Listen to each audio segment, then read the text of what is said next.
Cinema 4D lesson လေးတွေကနေမှပြန်လည်ကြိုဆိုလိုက်ပါတယ် Cinema 4D software lesson လေးတွေကမလုပ်ဖြစ်တာတော့နည်းနည်းတော့ကြာသွားတယ်ပေါ့နော်ဂျားထဲမှာတခြားသော film making နဲ့ပတ်သက်တဲ့အကြောင်းအရာလေးတွေ lesson လေးတွေရယ်နောက်ဒီ Adobe After Effects နဲ့ Adobe Premiere Pro software တွေအသုံးပြုနည်းတွေပေါ့အဲ့မှာနည်းနည်းချိန်ပေးပြီးတော့နောက်လုပ်ဖြစ်နေရလေးတွေများသွားတဲ့အတွက်ကြောင့်မို့ Cinema 4D မှာကနည်းနည်းတင်ပြတာများသွားတယ်ပေါ့နော်ဒါပေမဲ့လည်းအဲ့မှာ Cinema 4D software ကိုတချို့သောအသုံးပြုနေတဲ့သူလေးတွေကတော့အောက်မှာ comment လေးလာရေးပေးကြတယ်ပေါ့နော် IC 4D နဲ့ပတ်သက်ပြီးတော့လေ့လာနေတဲ့သူတွေကဆက်ပြီးတင်ပေးပါအောင်ဆိုတော့အတွက်ကြောင့်မလို့အခုလိုမျိုးဆက်ပြီးတော့ Cinema 4D lesson လေးတွေကိုတင်ပေးသွားမှာဖြစ်ပါတယ်။ Cinema 4D lesson လေးတွေလုပ်တဲ့နေရာမှာတော့ဒါကြောင့်မျိုးမျိုးရှိတယ်ပေါ့နော်။ lesson ဆိုတာသင်ခန်းစာပုံစံမျိုးသင်ခန်းစာပုံစံမျိုးဆိုတာဒီ tools လေးတွေတခုကိုဘယ်လိုသုံးရတယ်ဆိုတာကိုရှင်းပြနေတဲ့ဟာတော့နည်းနည်းတော့ဒါပြင်းစရာကောင်းတယ်။ပုံမှန်အဖြစ်တာမန်ဒီ 3D ကိုလုံးလုံးကြီးစိတ်ဝင်စားတဲ့သူအတွက်သူတယောက်အနေနဲ့ကြည့်မယ်ဆိုတော့ဒါပြင်းစရာကောင်းတယ်ပေါ့နော်။ဒီ cloud တွေကိုနှိပ်ရင်ဘာတွေလုပ်တဲ့အတွက်နှိပ်ရတယ်ဆိုတဲ့ဟာမျိုးတွေပေါ့နော်။တကယ်တမ်းစိတ်ဝင်စားကြကောင်းတာဥပမာပေါ့ဒီ project တစ်ခုနဲ့ပြောပြရှင်းပြပေးတဲ့ပုံစံမျိုးကတော့ပိုတော့စိတ်ဝင်စားကြကောင်းတယ်ဥပမာအဖြစ်စပွဲကုံထိုင်ကုံပန်းအိုးရေအိုးစသဖြင့်ပေါ့နော်အဲ့လိုမျိုးပုံလေးတွေကိုဒါဆွဲပြမယ်ဒါ final result ကအဲ့လိုမျိုးထွက်လာတယ်ပေါ့နော်အဓိက result ကလိုမျိုးထွက်လာပါလားဆိုတာမျိုးလေးကိုပြတဲ့ခါကျတော့ဒါကြည့်ရလို့ကတော့ပို့ပြီးတော့ဒါရှင်းလင်းလွယ်ကူပြီးတော့စိတ်ဝင်စားကြတော့ပိုကောင်းတာတော့မှန်တယ်ပေါ့ဒါပေမဲ့အဲ့လိုမျိုး project လေးတွေမသွားခင်မှာလည်းခုနလိုအဲ့ project တွေမှာသွားအဲ့ project တွေကိုပြောပြတဲ့ရှင်းပြတဲ့နေရာမှာထောက်ကူပြုမဲ့ tools လေးတွေကလည်းတည်ဖို့လိုနေပြန်အောင်ပေါ့နော်အဲဒါကြောင့်မလို့ဒီနေ့ဗီဒီယိုမှာတော့ဒီ Cinema 4D software မှာ Cinema 4D software မှာဒီက modeling လုပ်တဲ့နေရာမှာအသုံးများတဲ့ polygon တွေအကြောင်းကိုရှင်းလင်းပြောပြပေးသွားမှာဖြစ်ပါတယ်အဲဒီ polygon တွေအကြောင်းကို polygon တွေ h တွေ point တွေရဲ့အကြောင်းတွေကိုသိမှသာနောက်ထပ် modeling မှာအဆင်ပြေမှာပေါ့နော်modeling ကတော့မျိုးမျိုးရှိရယ် sculpting modeling လို့နောက်ဒီ supply modeling အခုပြောပြမယ် polygon modeling ပေါ့နော်အဲ့လိုမျိုးတွေမျိုးမျိုးရှိရတဲ့ထဲမှာအခြေခံအကျဆုံး 3D မှာတော့အခြေခံအကျဆုံးကတော့ polygon modeling လို့ပြောလို့ရပါတယ်ဒီ polygon modeling လုပ်ဖို့အတွက်ကိုအခြေခံဖြစ်တဲ့ polygon တွေအကြောင်းအရာလေးတွေ polygon ဆိုတာတော့ဘယ်လိုသဘောတရားလဲဘယ်လို control လုပ်ရလဲဘယ်လို handle လုပ်ရတယ်ဆိုတဲ့အကြောင်းအရာလေးတွေပတ်သက်ပြီးတော့ဒီနေ့ view လေးမှာရှင်းပြသွားမှာဖြစ်ပါတယ်။ Okay အဲ့တော့ကျွန်တော်နဲ့အတူတူ Cinema 4D software တွေကိုဝင်ရောက်ပြီးတော့လေ့လာကြည့်ကြရအောင်။ Okay အဲ့တော့ polygon လေးတွေရဲ့အကြောင်းသဘောတရားတွေကိုရှင်းပြဖို့အတွက်ကျွန်တော်ဒီ Cinema 4D ထဲမှာ object တစ်ခုလောက်စပြီးတော့ယူလိုက်မယ် object တွေကိုယူမယ်ဆိုရင်ခုဒီမှာမြင်ရတဲ့ object အုပ်စုတွေကကျွန်တော်တစ်ခုယူလိုက်မယ်ပေါ့နော်ခုလောလောဆယ် tube ကလေးကိုပဲယူလိုက်မယ် object တစ်ခုကကျွန်တော်ယူလိုက်ပြီဆိုရင်သူ့ရဲ့ default setting အတိုင်းကိုပဲကျွန်တော်မြင်ရမယ်ပေါ့နော်သူ့ရဲ့ attribute နဲ့ပတ်သက်တဲ့သူနဲ့ပတ်သက်တဲ့အသေးစိတ်ချက်လက်တွေကိုကျွန်တော်ဒီက attribute manager မှာမြင်ရမယ်ဒီမှာဆိုရင်ကျွန်တော်တို့ကသူ့မှာ polygon ရယ်လို့အသေးစိတ် polygon လေးတွေမရှိဘူးနော် polygon ကမျက်နှာပြင်တစ်ခုမှာရှိတဲ့ polygon student polygon လေးတွေပေါ့ student ကွက်လေးတွေကို polygon လို့တော့ဒီဝေးအပြင်သတ်မှတ်တယ်ပေါ့နော်ဒီမှာဆိုကျွန်တော်တို့ polygon ဆိုလို့ဒီမှာဘာပဲရှိမလဲဆိုတော့6မျက်နှာပဲရှိမှာနော်ဒီမှာဒီတစ်မျက်နှာ polygon တစ်ခွက်ဒီကျူရဲ့မျက်နှာစာလေးတွေက polygon ကွက်လေးတွေပဲကျွန်တော်သတ်မှတ်လို့ရတယ်โอเคတကယ်လို့ကျွန်တော်သူ့ကိုကျွန်တော်တို့ polygon အကွက်လေးတွေကိုထပ်စိတ်မယ်ဆိုရင်ကျွန်တော်ဘာလုပ်ရမလဲဆိုတော့သူ့ရဲ့ attribute ထဲမှာရှိတယ်ကျွန်တော်တို့ကဒီမှာ object ဆိုတာကိုသွားမယ် object မှာ segment လေးတွေရှိတယ်ပေါ့နော်ဒီ object ထဲမှာကျွန်တော်က segment ဆိုတာလေးတွေရှိမယ်အဲ segment မှာလောလောဆယ်1နေပြီဖြစ်နေတဲ့အတွက်ကြောင့်မလို့သူ့ရဲ့မျက်နှာပြင်တစ်ခုမှာ polygon တစ်ခွက်နော် segment လို့ခေါ်တာပေါ့နော်အဲ segment တစ်ခုစီပဲရှိနေတယ်ပေါ့နော်အဲ့တော့ကျွန်တော်တို့ကအဲ segment လေးတွေကိုတင်လိုက်မယ်ဆိုရင်ဘာထူးခြားပါမလဲတင်ကြည့်လိုက်မယ်နော်2စီလောက်တင်ကြည့်လိုက်မယ်ဘာထူးခြားပါလဲဆိုတော့ဘာမှမထူးခြားဘူးဘာကြောင့်လဲဆိုတော့ဒီမှာကျွန်တော်ကသူ့ကိုဒီ polygon လေးတွေကိုမြင်ရအောင်ကျွန်တော်မလုပ်ထားဘူးနော် polygon လေးတွေမြင်ရအောင်ကျွန်တော်ဘာလုပ်ရမလဲဆိုတော့ဒီ display ဆိုတာလေးရှိတယ်အဲ display ထဲမှာကျွန်တော်တို့က ground shading ဆိုတာလေးကိုသွားပြီးတော့ on လိုက်ရမယ်ပေါ့နော်ရွေးလိုက်ရမယ်အဲ့တော့မှသာဗာမြင်ရမယ်ဆိုတော့ဒီမှာ shading line လေးတွေကိုမြင်ရပြီနော် segment 2လေးတွေဖြစ်တဲ့အတွက်ကြောင့်မလို့သူကမျက်နှာပြင်တစ်ခုကိုနှစ်ခုစီနှစ်ကွက်စာစီပိုင်းနေပေါ့နော်အလျားလိုက်လဲနှစ်ကွက်ပိုင်းနေ down လိုက်မှာလဲနှစ်ကွက်ပိုင်းနေနော်အဲ့တဘောတော့ကြလို့ဒီမှာ3ဆိုရင်3ကွက်ပိုင်းပဲပေါ့နော်ဒီမှာ3ဆိုရင်3ကွက်ပိုင်းပဲစသဖြင့်ပေါ့နော်ဒါ x y z coordinate 3ခုစာပေါ့နော်ဒီမှာ z ဆိုရင်ဒါ z ဒီသဘောတရားလေးရှိပါတယ်အဲ့ polygon ကွက်ကလေးတွေကိုမြင်ရပြီနော်အဲ့ polygon ကွက်ကလေးတွေကိုမြင်ရမယ်အဲ့လိုပဲတော့တခြားသော object တွေလည်းအဲ့လိုပဲပေါ့နော်တခြားသော object ဥပမာအပြင် sphere ကိုယူလိုက်မယ်ဆိုရင်လည်း sphere လည်းကျွန်တော်တို့ရွှေ့ကြည့်လိုက်မယ်ဆိုရင် sphere မှာလည်းအခုလိုမျိုးလေးတွေ polygon ကွက်လေးတွေကိုမြင်ရမယ်ပေါ့နော် okay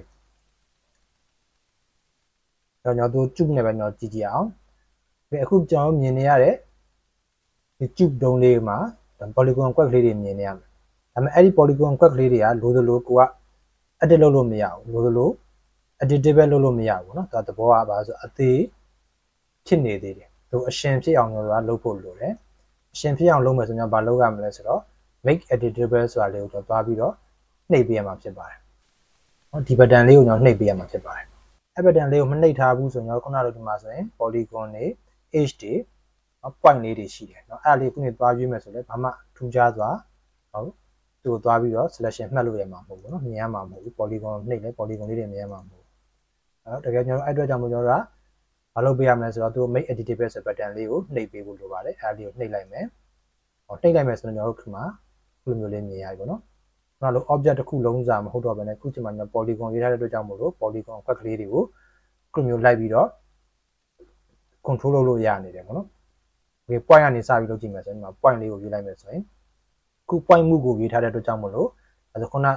mouse pointer တင်လိုက်ရင် polygon လေးတွေက highlight မဖြစ်တော့ဘူးဒါပေမဲ့ point ပေါ်ကိုတင်လိုက်မယ်ဆိုတော့ point လေးတွေက highlight ဖြစ်တာကိုတွေ့ရလိမ့်မယ်နော် highlight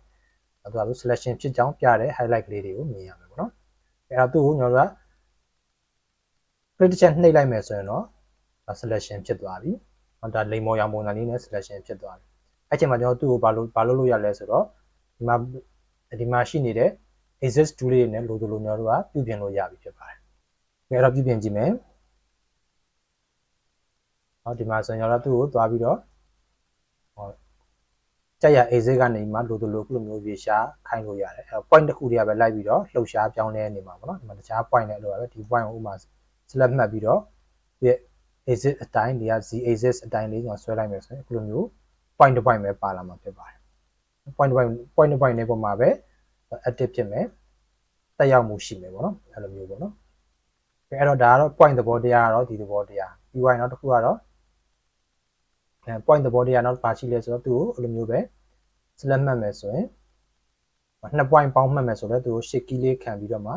2 point မှတ်ပြီးသွားရင်အဲ့လိုပဲကျွန်တော်တို့ဒီ exist tool လေးတွေနဲ့လိုကျွန်တော်တို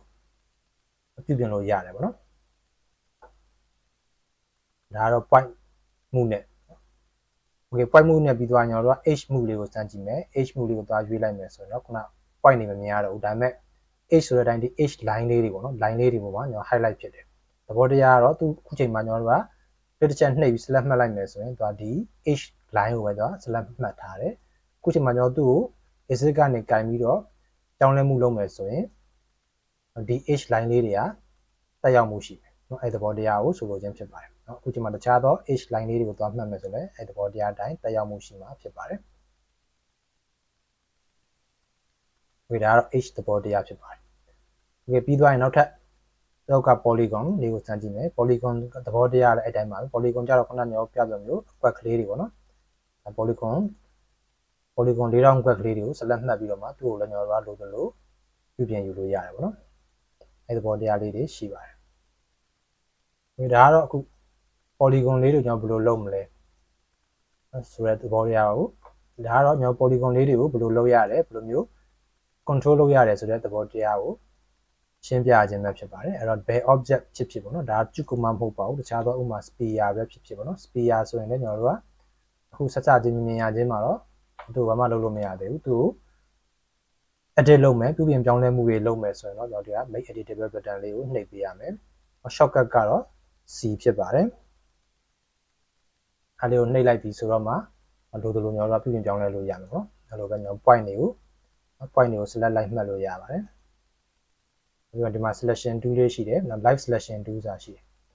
live selection tool နဲ့ကျွန်တော်လို point တွေကိုဖြည့်ပြီးတော့ပေါ့နော်တောက်လျှောက်လိုက်မှတ်လို့လည်းရတာပေါ့နော်ဒါ selection ကိစ္စကတော့ selection ကတော့ဒါဒီမျိုးလည်းမဟုတ်ပါဘူး selection ကတော့ဒီ cinema 4D မှာ selection tool လေးတွေလည်းအရင်ရေးကြည့်ပါတယ်နော် selection လေးတွေလည်းတည်တံ့ပြောပြဖို့တော့လိုပါလိမ့်မယ်ပေါ့နော်ဒါ point ဒါကတော့ h ပေါ့နော် h ဆိုတဲ့အဲ့လိုပဲ h line လေးတွေကိုကျွန်တော် select မှတ်တယ်နော်ဒီ boot ကတော့ polygon ပေါ့နော် polygon ကတော့ polygon လေးတွေကို select ဖြစ်တယ်နော်စသဖြင့်ပေါ့နော် okay ဒါကတော့ကျွန်တော် polygon သဘောတရားအခြေခံပဲဖြစ်ပါတယ် okay အခုဆိုရင် cinema 4D software ထဲမှာ polygon ဆိုတာကျွန်တော်ဘာကိုဆိုလိုတာလဲเนาะဘာအတွက်အသုံးတက်နိုင်ဘာအတွက်သုံးရတာလဲဆိုတဲ့သဘောတရားလေးတွေကိုမြင်သာထင်သာရှိလောက်ပြီလို့တော့ ယူဆပါတယ်။ Okay အခုဆိုရင် Cinema 4D software ထဲမှာဒီ Polygon တွေ point တွေ edge တွေကိုလေ့လာလိုက်ခြင်းအပြင်နောက်လာမဲ့ lesson တွေကြာရင်ပုံမပြီးတော့အသုံးတက်လာမှာဖြစ်ပါတယ်။အခုလောလောဆယ်ကတော့ဒီလိုမျိုးဒီ Polygon တွေကိုလူမျိုးဆွဲရတာဘာအတွက်လဲဆိုတာတော့အရင်ရှင်းလင်းအောင်မှာတော့မဟုတ်သေးဘူးเนาะဒါပေမဲ့လည်းသဘောတရားကတော့ဒီအခြေခံနေစပြီးတော့ကျွန်တော်တို့ကလိုချင်တဲ့ model တွေကိုဆွဲရမှာဖြစ်ပါတယ်ဖန်တီးရမှာဖြစ်ပါတယ်။ Okay အဲ့တော့ဒီနေ့ပြောသွားတဲ့ Polygon နဲ့ပတ်သက်တဲ့အကြောင်းအရာလေးတွေကိုနားမလည်တာရှိလို့ပဲဖြစ်စေမရှင်းလင်းတာရှိလို့ပဲဖြစ်စေဒီဗီဒီယိုအောက်က comment လေးထဲမှာဝင်ပြီးတော့ရေးပေးခဲ့ဖို့ကိုလည်းဖိတ်ခေါ်ပါတယ်။နောက်လာမယ့် lesson လေးတွေကိုကြည့်ရှုလေ့လာခြင်းနဲ့ဆိုရင်တော့ကျွန်တော်ရဲ့ Gambi Studio မှာ YouTube channel လေးကို subscribe လုပ်ရသေးဘူးဆိုရင် subscribe လုပ်ပေးထားဖို့ကိုလည်းပြောချင်ပါတယ်။ Okay ဒီနေ့ဗီဒီယိုတော့လောက်နေပဲဆုံးသက်လိုက်ပါမယ်။